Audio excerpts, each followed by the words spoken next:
All right, I'm back with another video, and my face is on the big screen, and I do not like that. Um, put you on the small screen.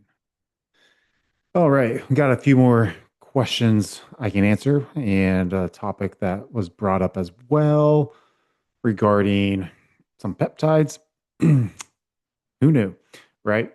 It's kind of been my thing for a few years now, over, I guess, peptide research and use for, man, maybe, well, assuming we're not talking about like growth hormone and stuff, but like the research chemicals out there, like 7 years now, maybe longer.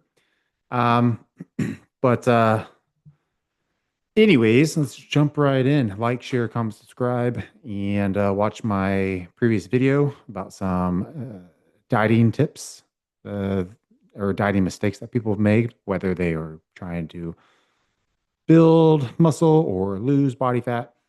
Just some things that I typically see from the everyday gym goer, which they stop and ask me questions, or so I see things on social media that are just wrong.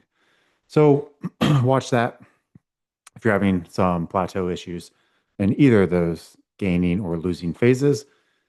All right. Um, First off, we'll address some of the questions outside of these emails. So it was brought to my attention that there's people on the internet that say some very, I guess, outlandish things where they make blanket statements, which I really don't like blanket statements. And one of them is regarding oral peptides. I don't remember this person's name, but the post was very hard to read. It was not even like grammatically correct, I guess, like sentence structure wise. And it wasn't like casual talk either. It's like a dialogue. But he was saying how oral peptides, they are not bioavailable and they are useless, and you get a placebo effect when you're taking them, and you can only inject them because of the acidity in the stomach. Now, I see where he's coming from. He's probably selling something or a protocol or program or something that is regarding injectable peptides. But we have science now that can create peptides that are very delicate to pass the gastric acidity, whether it be a coating or solvent if you're using liquids, and be absorbed quite well. Um, and the other hand, I do believe that both oral and injectable and even IV peptides are beneficial, but you're really using what transportation of the peptide for what ailment or problem we're trying to manage or reverse or uh, cure, which that's a very strong word, which I would never use, but that's what people will use. Um, so it's like manage ailments, right? So if that were the case, that like pretty much saying like every peptide needs to be injected, and how like, yeah, things like oral BPC wouldn't even be possible to help Crohn's or gastric issues, whether it be like gut permeability and such. Now, by his theory, he's talking about pH balance and stomach acidity would degrade all the peptides. Um, Pepsin is an enzyme that helps with food breakdown. It's also is in our stomach acid. So pepsin is a peptide that our body creates, and we can also take orally, and it survives the stomach acid. So to blanket statement, all peptides cannot be absorbed or utilized um, orally. It's just a very ignorant and wrong statement to say. Um, Also, we have empirical data, whether that be like a peer-to-peer empirical data of small groups that are not publicized, but we see these changes, especially in the bodybuilding or the fitness industry, and the people that I work with who are professionals, and we see it in blood work, we see it in symptoms on how they feel when they come back and give us data, pretty much what you're telling us how you feel, and uh, blood work. That's data that we use to create evidence that supports what we are trying to do with that peptide. Now, that doesn't mean that something might change my mind later on down the road, but from what I see now, peptides, not all of them, but some of them can be taken orally, and the way that we put the way that we use the vessel to transport that peptide into our body makes a huge difference. So a lot of tablets, let's say SLU, which I take orally, they have injectable now, but you take a lot less, and I've only seen two sources with it. Um, but again, the injectable SLU might be a little bit different physiologically than what it does orally. I'm not really sure. I haven't looked into it because there's not that many sources, and I don't know the solvents that are used. I don't know how harmful it is. Um, but the tablet is usually coated to bypass gastric acid because it doesn't take that long for something to pass through the gastric acid and to be absorbed in your intestines. So, um, but like if that were the case that like we had to use injectable for all peptides, I mean, really, then IV would actually be better because even if, let's say, we inject a peptide into our stomach fat or our muscle, like let's say we inject some into our muscle post workout, the acidity, the pH balance is different than what it would be if we were to just wake up without exercise. So you're saying that injectable that way would also degrade the peptide. I think the peptides are more stable than what we think, especially with how they can be transported in heat and movement and being thrown around. I mean, have you seen the way that USPS and FedEx and UPS, how they handle mail, how long it sits in these non-controlled temperature environments, and it goes from like super hot, maybe to cold or super cold during the winter, back to super hot. So I don't think they're as delicate as everyone says. That's my opinion, but that's just the realist, myself looking at observatively, like what's going on, right? So, did I sentence even come out right? So I'm a realist. I observe and I make my own decision based on what I observe. Okay, um, that's part of like the scientific method, right? So I'm a believer through blood work and symptoms that improvements that I see oral peptides working. They're even coming out with oral GLP-1s. They're coming out with oral sleep apnea medications. But the GLP-1s, I mean, it's oral. It's going to break down into peptides. So I I don't see a reason why you should ever believe that no oral peptide would work. Again, this guy's probably just trying to uh, get some clicks and such. But like, what is that called? It's called like rage posting or something. It's like you try to get people commenting all angry on your stuff. Um, but again, if you're trying to like, let's say oral BPC, I'm trying to focus on gut health and possibly like histamine response. Now, injectable, I'm looking more for a systemic reaction to improve uh, um, an injury, so get more blood flow there, or even help with hypertrophy and muscle growth as well. Control inflammatory markers that way through the muscles, joints, tendons, ligaments with BPC and TB. So same thing with like KPV, oral KPV. Maybe you have some sort of uh, like a uh, like a fungus or something in your or bacterial overgrowth in your GI tract versus a KPV injectable, we could be a little bit more systemic, right? So maybe some things that have leaked out into other parts of your body through gut permeability, and the KPV can help control that as well. So I think the way that we administer the peptides, it's solely up to what we're trying to focus on to help the client and or patient if you're in the medical field. Um, that's one thing that was brought up. Let's see. I can't remember the other one now. I wish I did. We'll go through the questions. First question, what's my opinion on ice baths? Uh, do you do cold plunges? I have a place near me that I can do them a couple times a week.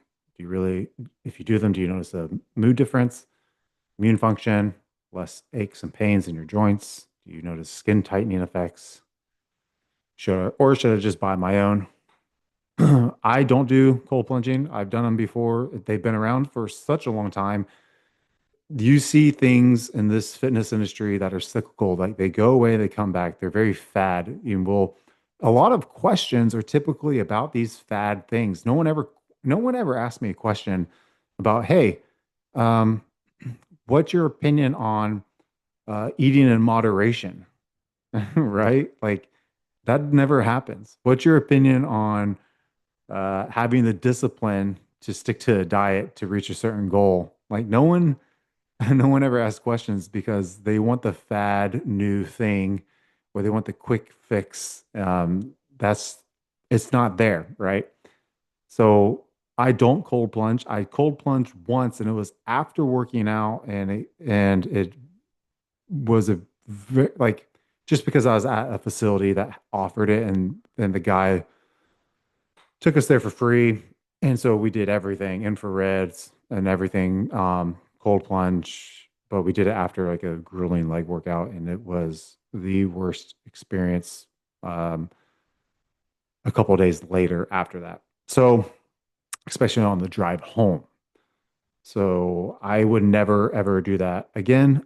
I've used it in the past from sports. Again, it's been around in sports for such a long time, even to the point to where you would have like ice packs on your shoulders, and then like let's say after baseball, and then you'd go into a cold plunge and then sit in there. I mean, it wouldn't be like a cold plunge that we have now, where it's like temperature regulated through like a thermostat, but it's like just ice in a trough. So I don't I don't know why people think that this is a miracle thing. It can release epinephrine, norepinephrine. It can stimulate mood, I guess, through like giving you more like a dopaminergic effect. So if that's your thing, fine. Why don't you just take a cold shower and see how you do with cold shower before investing all this time and effort into cold plunges? I think a cold shower is way better to get everything started first. You're still going to get cold enough to have that response. And I don't think you need I don't think you need such a dramatic response. Like, why does everything have to be in such extremes? Like cold plunges are an extreme. Just take a cold bath, right? I mean, like I don't understand like why you have to go from 0 to 100. I don't think that helps you. Like, when's the last time you went out in the snow and just like in your underwear? Like humans don't like being uncomfortable, and now we get uncomfortable very easily because our lives are so comfortable. I mean, look at me. I live in a suburb outside of Houston. And I'm in a hoodie, right? I'm inside. So we are very comfortable. Uh, if you want to do cold plunges and be that straight to extreme because you want to get uncomfortable, how about you do something else like, I don't know, make your bed every morning? That's kind of uncomfortable. Um, Not using an absurd amount of sauces on your food. That's kind of uncomfortable. Eating a meal plan throughout the entire week, not just one day or half a day. How about fasting? How about you fast for 24 hours? That's uncomfortable. How about you fast for 48 hours? That's uncomfortable. How about you go to failure or whenever you lose mechanical tension in a lift? That's uncomfortable. So why don't you do stuff like that first before you start investing a lot into these cold plunges? That's a fad. And again, I promise you it's going to go away really, really quick after all these people have made their profits selling bathtubs for cold plunges. Okay. Oh yeah, the other thing that was brought up was my opinion about um, Vigorous Steve, Chase Irons, Dean Martin, Dr. Dean Martin, Saint Martin, um, whatever his name is, uh, smart guy, Dr. Dean. Um, there's another guy. Um, I can't remember his name. It's bald. He talks about growth hormone or something. Kurt, doc, I think he's a Dr. Kurt and Dr. Todd Lee and all these people. I believe that if they have a doctorate, they have a scope of practice at which they were at school in, and that's what their doctorate gives them. Now, outside of that, with all these peptides and stuff, like we don't really learn that in medical school. So, and we don't learn nutrition in medical school besides like it's just a few hours during a semester. So you have a scope of practice to which you stay into your lane, and then everything outside of that you learn by yourself. Now, uh, it gives you the ability to read and understand and interpret and regurgitate studies and kind of sift through the mundane and read studies quicker and find the variables, and so you can develop a good opinion about that, and then hopefully apply it in a way that you can receive an outcome. So that's the things that I've learned, right? But I've watched a few of their things, and I'm trying to watch more since like I drive a lot, and so I just listen to podcasts and I listen to their Q and A's and such, and I listen to some of their longer form content. I can't stand the short form content because they're not able to get their point across. So like things like when we're talking about peptides and nutrition and things, they can get really mundane, and like it takes a while to get our point across. We can't do it in a minute, and there's so many variables, right?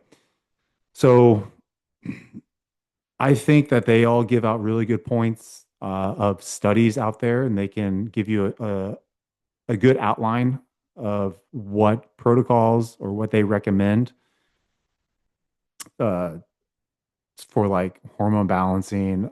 I think Dr. Dean is probably the most, uh, I guess, like the person I would agree with more. Um, and he's more sensible in my opinion, like less about the like he goes into studies, but he seems like he's able to convert it very well to applied physiology. So like that's my background, right? Applied physiology, kinesiology, um, sports orthopedics, nutrition, CSCS, right? So like that's my background, right? So like performance. And and he seems to be the same mindset with his sports background. I don't know what he did before. I think he's like an engineer or something. So he's able to kind of read things and understand them better. That's what engineers do. They are too detailed. So he's brought up really good points about blood markers and supplements to take and peptides to take. And he's brought some things to light that should have been brought up a long time ago. And probably smaller channels have, or maybe there's wellness clinics that have, but they just don't have a large platform. So I'm glad that these people have a large platform. I think you have to jive with their personality. I like Dr. Dean's personality more than the other ones. And Chase Irons is a very close second. I think he's funny and he's very laid back. Um, Vigorous Steve, he's a little too much for me. Todd Lee is way too much, and then that Kirk guy, he's I don't know, he's too quiet to even like really have an opinion about. But you, I don't know if that's the personas that they put off on camera versus in person. I don't know.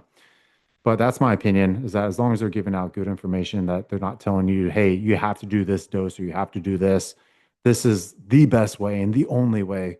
That's where I really don't like statements like that. Again, I give you my opinion about like what's going on, but I'm also saying, hey, my opinion also might change based on my continual use and the continual empirical data that we see, and also just anecdotal data. And I think anecdotal data is what you're going to really find here to be more helpful. Same reason, like when you ask us for trend protocols and how to dose trend and when to take trend, I mean, this is all anecdotal, and this is what we see from our own use or from client use.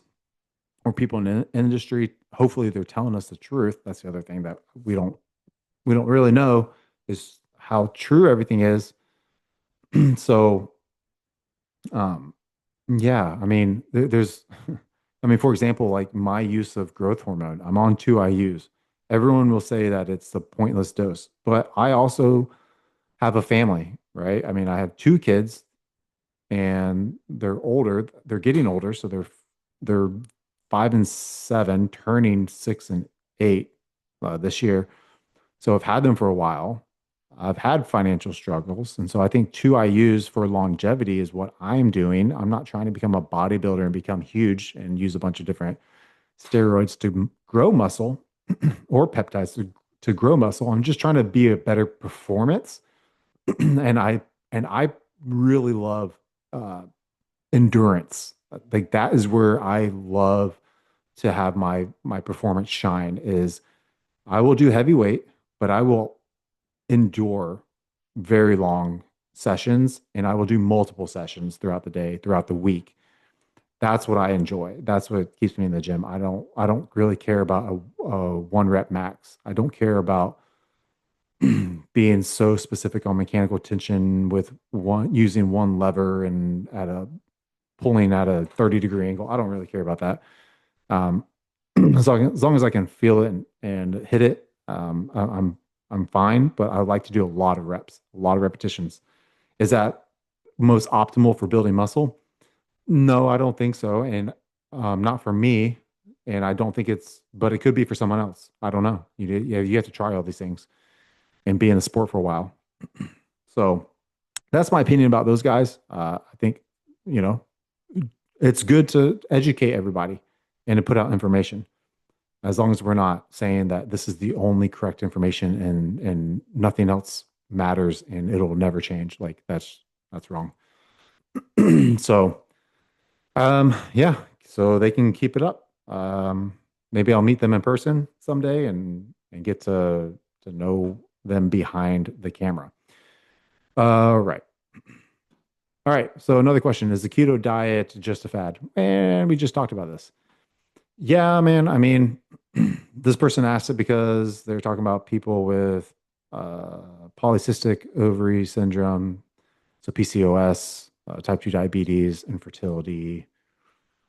Again, I think everything in moderation. Keto diet, it's, I don't, I think carnivore diet and keto diet, I think they're fine for like food elimination from like carbohydrates. Maybe if you have like bad fermentation, bad breakdown of carbohydrates or milk cause you to like dairy causes you to break out. I think that's a great way to manage what food's coming in and figure out what's the problem.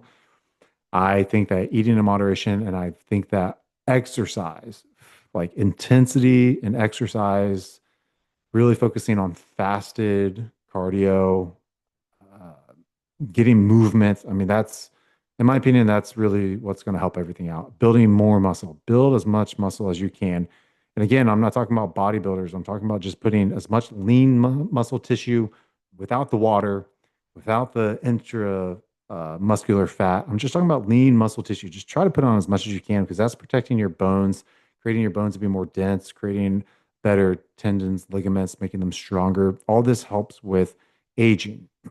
Having more lean tissue on you is going to help with managing your risk for diabetes. Having more lean tissue on you is going to improve uh, like mental problems that you might have about yourself, maybe about depression or loss of self-value.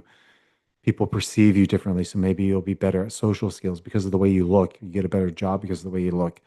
All these things that you think people are like they make discriminative thoughts and decisions about someone. Yeah, it's true. We do. We're a species that makes that sees something and makes an opinion about it right away. Whether it's is that dangerous or is it safe? Is that something that is like looks good or looks bad, right? So it's like we make that decision. So unfortunately that happens. But I don't like the keto diet. I've done it before. I don't believe in its results for epileptic use as well. I don't believe in it. And I don't believe in it as anti-cancer because cancer can use anything as fuel once it adapts. You're crazy to think that cancer is like, I'm going to destroy this body if but if I don't eat carbs, I can't destroy you. No, they want to destroy you.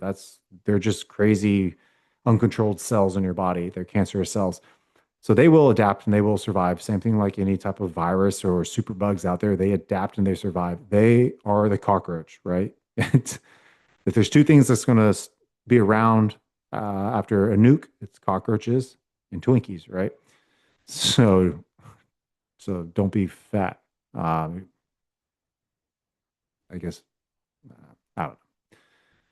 That's I don't know what I'm thinking. Okay, the cancer cells are like cockroaches, right? Man, they're going to start feeding off of ketones. They're going to start feeding off of fatty acids. They're going to start feeding off of anything they can.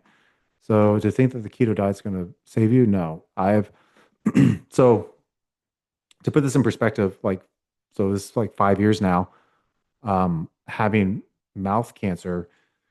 I was also on peptides. So I was on um uh apamorelin and CJC no DAC. Okay. Trying to increase IGF. And I was also on growth hormone. So I can keep muscle while I was working out while taking an oral chemo drug.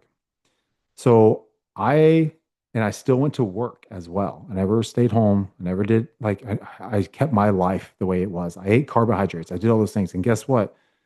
5 years later, I don't have cancer, right? So I'm not a believer in the whole IGF and mTOR increases cancer growth. But again, that's for me only. I don't believe it for my situation. Every cancer cell is different. So we can't make this blanket statement again. So that's what I did. I did it because I wanted to know, I wanted to figure it out. And I did. I used myself as an experiment. So, um, um, so again, my perspective on peptides and how your body handles them in cancer cells and diets and all these things. And because I tried a keto diet for a while using the peptides, and then I went off the keto diet and I went on carbohydrates because I wanted my performance to be better in the gym because I felt better. And yeah, 5 years later, cancer free. Another question. He's getting some acid reflux, and whenever he eats 5 times throughout the day, and he lays down and he has acid reflux. Well, you just want something to increase gut motility, increase the breakdown of your proteins. You didn't give me what food that you're eating, but I would never go over the counter. Those things should be only taken like 2 weeks at max, but you can increase things like betaine HCl. You probably don't have enough stomach acidity, apple cider vinegar capsules, or the liquid stuff with the mothers. ALA, alpha lipoic acid, I would do 1,200 milligrams twice a day. In Emodin, so quarter block from Chemix, increase gastric emptying and without impairing the food absorption. Marshmallow root, um, slippery elm, things that help soothe the gut lining. And maybe you can even try oral BPC 157. Yeah. All right. Histamine and mast cell issues. Okay. So I'll talk about histamine. Again, uh, there's a lot of research articles out there saying how Zyrtec causes Alzheimer's or dementia and stuff like that. So any type of H1 or H2 histamine blocker that you buy over the counter because of allergies, seasonal allergies, then that's what's going to cause after long-term use. I was on a lot of Benadryl growing up because of my atopic dermatitis back in the 80s and late 80s, early 90s. So um, I don't really know if I've gone into decline. You can tell me if I do, if I'm getting more dumb, getting stupider. But what I find the histamine response, you can try DAO enzyme. They can buy porcine, so like pig kidney.